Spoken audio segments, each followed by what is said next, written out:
Twitter @Radio Colmena.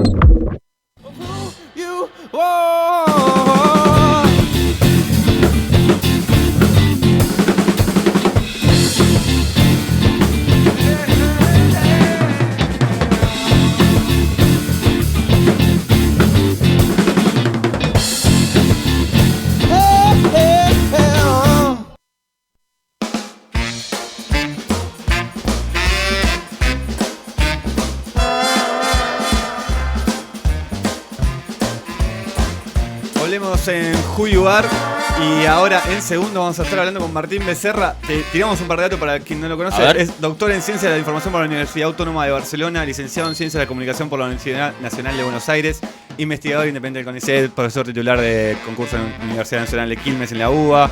Escribe en diferentes medios como Página, La Nación, Perfil, sacó varios libros y podríamos seguir. Y medio que se nos acaba el programa, y por otro lado también medio que sentimos que no estamos haciendo mucho en nuestra vida porque hace demasiadas cosas a comparación de nosotros, ¿no? Tenemos un programa de radio. Está muy bien.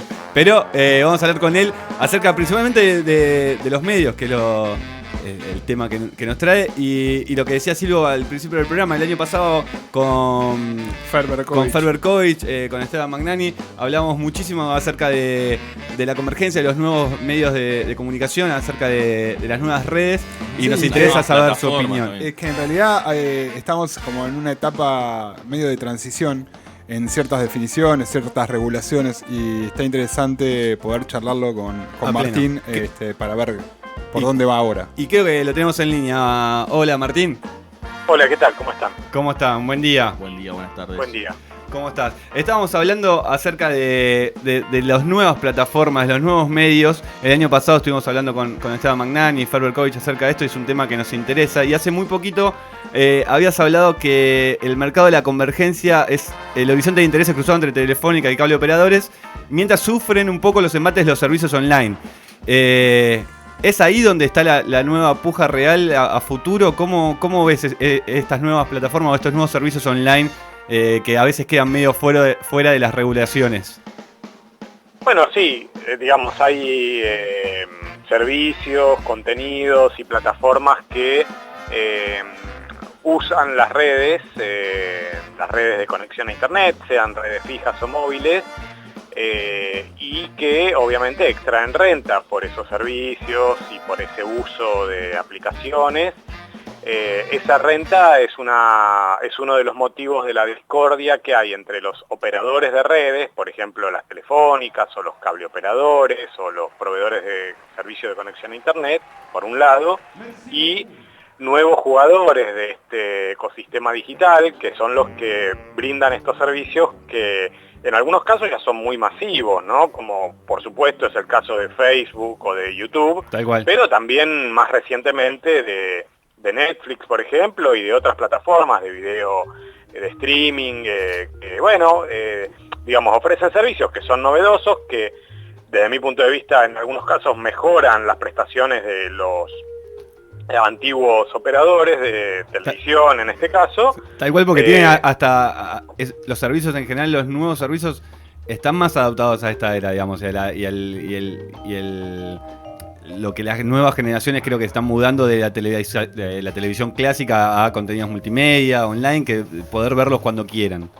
Claro, yo creo que la clave es esa que vos estás diciendo. O sea, para mí la clave es lo que se llama la desprogramación, es decir, la lógica tradicional de los medios básicamente consistía en programarte en determinado horario, determinado contenido. Y como usuario de esos contenidos, uno estaba sujeto a, obviamente, la decisión del programador, del canal de televisión, de la emisora de radio, que te decía, a las 10 de la noche vamos a dar tal telenovela, o a las 7 de la tarde tal partido de fútbol. Bueno, resulta que casi todos los nuevos servicios, Internet facilita mucho esta lógica nueva de funcionamiento, rompe con la lógica de la programación. Entonces, digamos, el usuario decide dentro de un menú que es acotado, nunca es infinito, pero un menú bastante más amplio del que existía antes, decide cuándo y cómo ver el contenido, y en ese sentido a mí me parece que estos nuevos operadores y estos nuevos servicios, llamémosles convergentes en el sentido de que usan indistintamente distintas redes, yo creo que van más de la mano con los tiempos actuales, están más, simpatizan más, digamos, con el funcionamiento de una sociedad que ya en su mayoría no se banca la lógica de la programación, ¿no? Claro. Ahora, Martín, la otra vez estaba... Bueno, uno leyendo algunas de las entrevistas que en algún momento te hicieron, uno tiene la percepción, que bien vos decís, de que en realidad Internet no es gratis. O sea, estos servicios que uno a veces percibe como gratis, no lo son. Bien decías que obviamente uno para estar conectado a Internet tiene que tener algún dispositivo, comprarse la computadora, el celular, la conexión, mismo las aplicaciones en algún caso tienen un costo, pero también estamos viendo, y que habíamos visto el año pasado, que muchas de estas empresas, tipo Facebook, Netflix, necesitan algún tipo de regulación. Veíamos el año pasado con Farber Coach, que es sociólogo y vino un par de veces a la mesa, que Brasil está bastante avanzado en ese sentido. ¿Cómo ves a Argentina? Sí, lo veo atrasado, en el sentido de que Argentina hasta ahora, digamos, por una parte, yo diría está doblemente atrasada la cuestión de la regulación en Argentina. Está atrasada en relación a todos los operadores extranjeros de contenidos, incluso los tradicionales. Por ejemplo, está atrasada la Argentina en relación a la regulación de las señales de cable, viste, que, digamos, en una suerte de cronología y de generaciones de proveedores de contenidos, ya es una generación vieja, ¿no? Claro. Me refiero a Sony, Fox, Sí. ESPN, a las cuales en Brasil, por ejemplo, efectivamente les exigen determinado porcentaje de producción nacional e independiente. Entonces eso favoreció mucho en Brasil el surgimiento de producciones y la, digamos, el desarrollo de producciones independientes y la descentralización geográfica de muchas producciones. Eso fue positivo allá. Ahora, también hace falta pensar en regulaciones, digamos, sensatas para los nuevos operadores. Digo regulaciones sensatas porque la tentación que yo he escuchado en algunos colegas que tal vez no comprenden mucho el funcionamiento de Internet es vamos a exigirles que produzcan todo acá o que almacenen todo acá. Bueno, no va a pasar. O sea, no solo no va a pasar, sino que para ellos Argentina representa un mercado muy pequeño y los usuarios argentinos de ellos en muchos casos sabemos cómo hacer para que si vos no tenés el servicio de Netflix de Estados Unidos, cómo hacer para modificar el IP para acceder a ese servicio. Al catálogo más amplio, claro.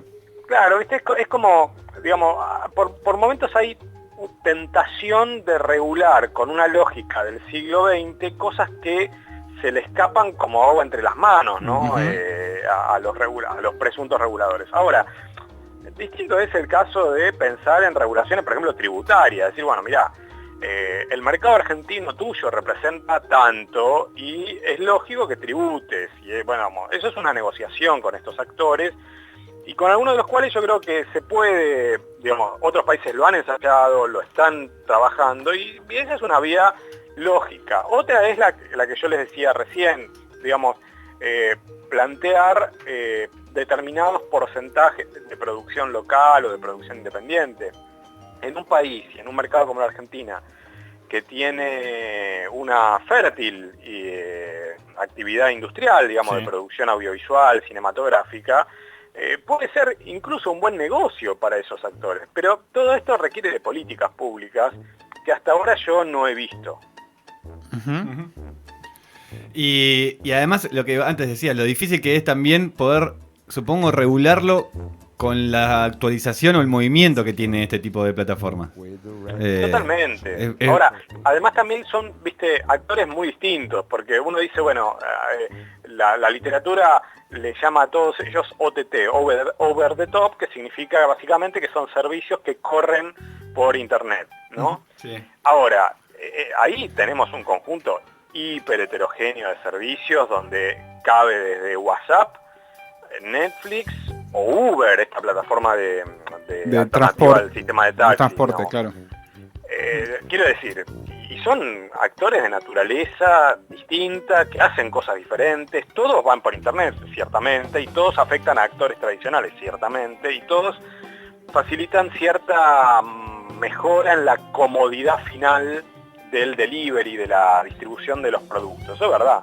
Pero son distintos y por lo tanto no hay una regulación que a todos les quepa por igual. Tal cual, y que pueda unificarse en ese sentido. Claro, no es lo mismo todo. Y Martín, volviendo a un tema, hace poquito publicaste un artículo que se llama La Pauta que nos parió y hablabas acerca de de la estabilidad en la estructura del sector de la información y comunicación por estos temas de las reglas económicas acerca de la pauta del Estado en los medios de comunicación, que lo ideal sería que se puedan sustentar mediante publicidad, lo que sea, privada, y que puedan pagarle a sus profesionales, pero que eso está lejísimo de suceder y la pauta oficial es gran parte de los ingresos. Desde el vamos y de un lugar súper inocente, ¿hay posibilidad entonces de una independencia en el periodismo real a partir de ese tema? Estamos viendo un montón de casos que ahora cambió el gobierno, muchos medios cerrados o por cerrarse, algunos porque la plata que han entrado por pauta oficial no fue reinvertida en el medio claramente. Pero, ¿cuál es tu opinión? Si hay una independencia teniendo o dependiendo tanto de la pauta oficial. Sí, yo lo que te diría es, el sistema de medios argentino, es un sistema de medios que es muy dependiente, es un sistema de medios económicamente frágil y es un sistema de medios que es muy dependiente de la intervención estatal. Esa intervención estatal, en muchos casos, es una intervención de carácter económico, y en muchos casos esa intervención de carácter económico está representada por la publicidad oficial. Pero hay otras vinculaciones económicas de los medios de comunicación comerciales, digo, ¿no? Con el Estado. Por ejemplo, la extensión de licencias que ha hecho ahora Macri a través de un DNU, o que Néstor Kirchner había hecho hace lo mismo ya también, sí. 11 años, bien digo, son intervenciones que facilitan, que ayudan, que socorren económicamente a los medios sin necesidad de que el Estado en ese caso haga una erogación como si la hace con la publicidad oficial. La publicidad oficial, como sabemos, es un desmadre y lo comprueba ahora la liquidación del grupo 23 de Polk y Garfunkel, entre otros, ¿no? O sea, es un desmadre porque los políticos de todos los partidos, esto es el kirchnerismo, pero también es el PRO y también es la UCR, los políticos usan la publicidad oficial como un sistema de premios y castigos. Esto es Vox Populi, lo sabe todo el mundo que labura en medios, en donde, digamos, te compran el silencio, te compran el silencio de la crítica con pauta oficial, o te utilizan como un ariete, una parte del dispositivo propagandístico gubernamental si te ponen más pauta. Entonces, esto hay que ordenarlo, digamos, porque conduce a la autocensura, conduce a un mecanismo que es de censura indirecta finalmente, a la inhibición de circulación de perspectivas. Es un problemón. Sí. Y además es un problemón que conduce a la corrupción, porque, digamos, la implosión del grupo Garfunkel-Spolsky es una implosión que revela que, como ustedes dijeron cuando me preguntaban esta cuestión, la guita no fue a los medios, no fue a los laburantes. Lo mismo pasa con Página 12, no jodamos. O sea, sí. Una redacción que no tiene computadoras en buen estado y que recibió cientos de miles de pesos en carácter de publicidad oficial, evidentemente no la invirtió en el producto, no la invirtió en el medio, no la invirtió en los laburantes, que en su mayoría son precarizados. Entonces, eso también favorece la corrupción. Entonces digo, eso requiere ordenamiento si pensamos en mejorar el funcionamiento de la comunicación en la Argentina. Para eso hay propuestas, para eso incluso algunos distritos a nivel local, pocos, pero algunos han hecho regulaciones locales, y yo diría que es, digamos, muchos colegas que se dedican a estos temas, como simpatizaban con el kirchnerismo, durante muchos años callaron esta cuestión. A mí me parece que es un tema que no merece ser callado si uno verdaderamente está comprometido con que mejoren las cosas, con que sean más inclusivas, con que sean más transparentes y con que sean menos turbias. Y en esa instancia, porque, digamos, viste que lo que suele suceder con la sociedad, no sé qué mirada tenés vos acerca de eso, pero es como, siempre hay como una sensación de pedirle a los medios tradicionales y comerciales, hablo de empresas de comunicación, esas que tienen fines de lucro, porque hay algunas que tal vez no, hablo de las empresas más conocidas de comunicación, llámese el Grupo Clarín, La Nación. Porque está ese espíritu de pedirle comunicación objetiva si nacen con un fin netamente comercial, y claramente tienen una mirada que va más allá digamos, de ser transparentes. Sí, digamos, el mandato de un medio comercial no es ser transparente ni es ser independiente. Ese forma parte del marketing y del eslogan que te dice nosotros somos un medio independiente. Eso no existe. Nunca existió, no es un problema de la Argentina, ni siquiera es un problema del maléfico señor Manieto o de los Mitre o de los Aguieros. O sea, esto es histórico, excede, como digo, un medio comercial tiene por finalidad conseguir más dinero porque es una organización con fines de lucro como Coca-Cola, solamente que, digamos, su producto es la información. Entonces, se supone que tiene que ser más cuidadoso, que hay un tema de interés público.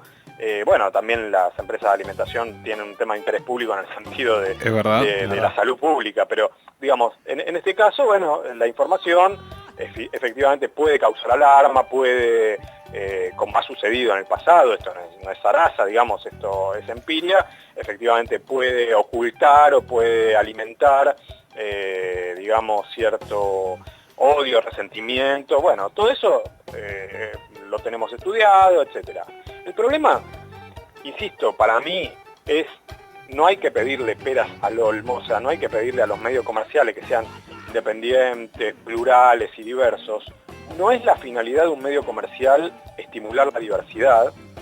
Yo no le puedo pedir a Telefe o a Canal 13 que pongan un noticiero de interés público en el horario prime time, porque la lógica de ellos es poner ahí a Tinelli o a una telenovela turca que les dé mucho rating para ganar guita, que es lo que al fin de año los accionistas de Canal 13 y de Telefe le van a pedir. Claro. Lo que sí tengo que hacer como ciudadano, me parece, es pedirle a Canal 7, o sea, a la televisión estatal, que haga eso, porque la televisión estatal no tiene por mandato ganar guita, no es el mandato de generar lucro, sino que el mandato es generar pluralidad, pluralismo, diversidad de perspectivas, crecimiento cultural.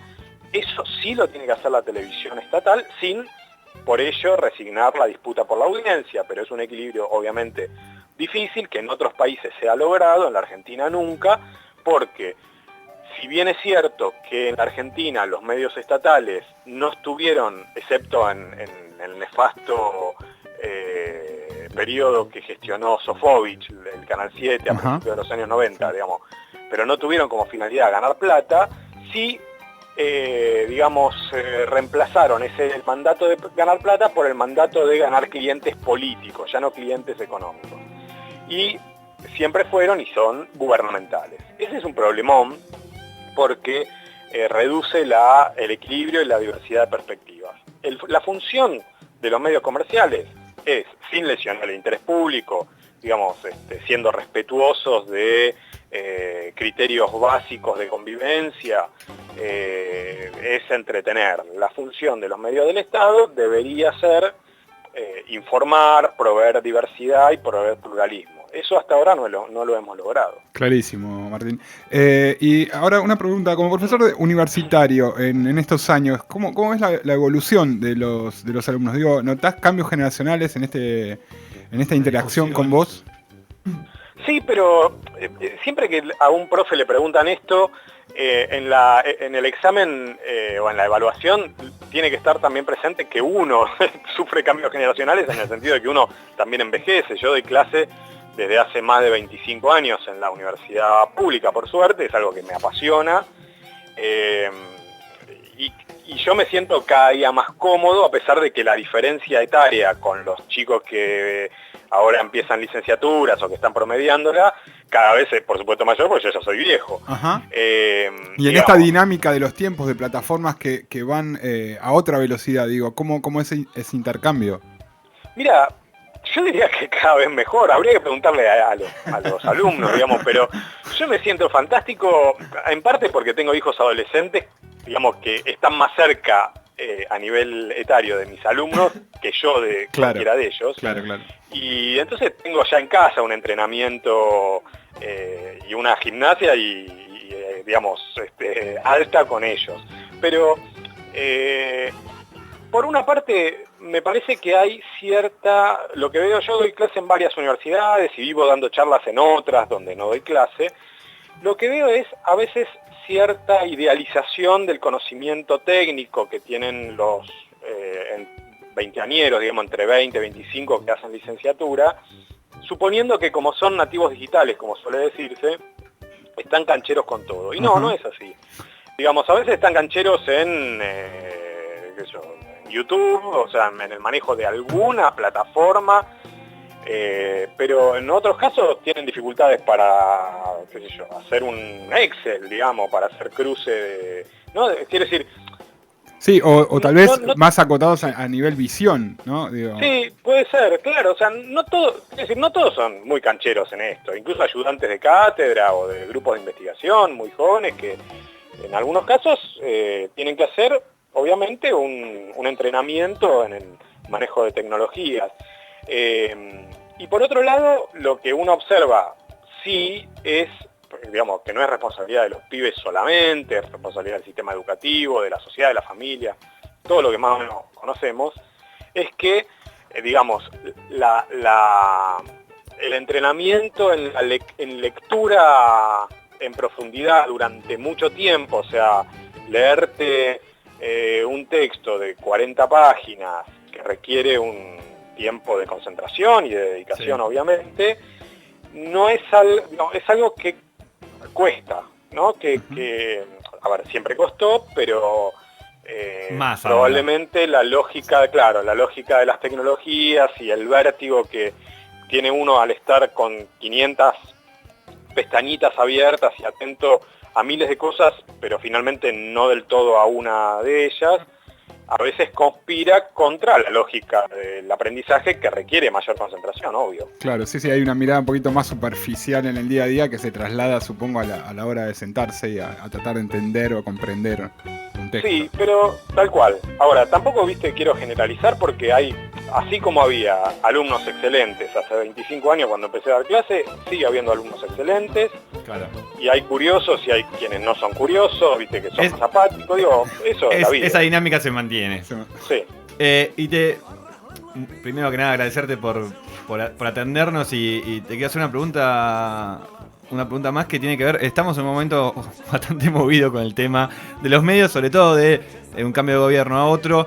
Pasamos de tenerlo de la ley de medios al DNU, casi invalidándola sobre lo que estaba, que generó todo un debate y donde han emitido, vos has firmado un comunicado acerca de la idea de que puede llegar a peligrar la libertad de expresión y el tema de concentración de medios. Y fue muy loco que en algunos casos te salieron a criticar como que ese comunicado había sido tipo como si fuese K. Cuando vos estabas bastante a favor de la ley de medios, pero siempre con un espíritu de crítica acerca de la aplicación, digamos, como que no... digamos, mi pregunta es, se hace muy difícil, ¿no? Tratar de emitir un mensaje y salir de la lógica para el resto de K no K o pro no pro, digamos, cuando tu posición claramente es alejada de eso, por lo menos. Sí, yo creo que, digamos, en ese caso los que salieron a cruzarme son básicamente predicadores de la nueva verdad macrista y entonces mucho caso tampoco hay que hacerle, digamos, porque la intencionalidad obviamente es no discutir lo que el comunicado dice, que es sino discutir lo una que, crítica lo que argumentada. aparte, Claro, sino qué estuviste haciendo en el pasado, una cosa, de comisario político que ya tuvimos antes o que yo sufrí en carne propia, pero además en las universidades son muy aficionadas, digamos, a este comisariado político, decir, bueno, ¿y qué hiciste antes? Bueno, yo modestamente, digamos, me dedico a estos temas de hace muchos años, mucho antes de que el kirchnerismo apareciera en la escena pública nacional, digamos, ya durante los años de Menem, criticando, analizando, criticando, y ese es un ejercicio de investigación y de docencia que vengo haciendo hace mucho. Como digo, no soy el único, somos algunos otros profes, muchos de los que estamos firmando esa declaración crítica hacia las políticas de Macri lo hemos hecho con Menem, con De la Rúa, con Kirchner, con Cristina Fernández y ahora con Macri, y mañana será con el que toque. Además de que, digo, ahí hay un problema importante cuando la reacción es, digamos, analizarte la saliva para impugnar lo que estás diciendo sobre el gobierno actual, con el objetivo explícito, además de excusar al gobierno actual de lo que está haciendo. Yo creo que el gran problema es, número uno, es falso, porque nosotros resistimos un análisis de saliva, digamos, pero en segundo lugar, si no lo resistiéramos, es decir, ¿qué pasaría? Tengo algunos colegas que han sido y son kirchneristas, la mayoría de los colegas universitarios son kirchneristas de universidad pública, en la Argentina, la inmensa mayoría diría yo, y efectivamente silenciaron críticas para mí claves al kirchnerismo, y por eso yo con ellos tuve enormes discusiones en el pasado. Ahora bien, ¿significa que porque no hicieron críticas al kirchnerismo, entonces ahora no pueden hacer críticas al macrismo? Digamos, me parece que ese también es un problema, ¿no? O sea, es un problema en términos conceptuales, porque si vamos a ser muy principistas, en la Argentina quedaría muy poca gente que Claro. puede hablar, y además, supedita todo a una valoración subjetiva. ¿Quién te lo dice eso? ¿O de quién te lo dice? ¿Quién lo Claro. mide?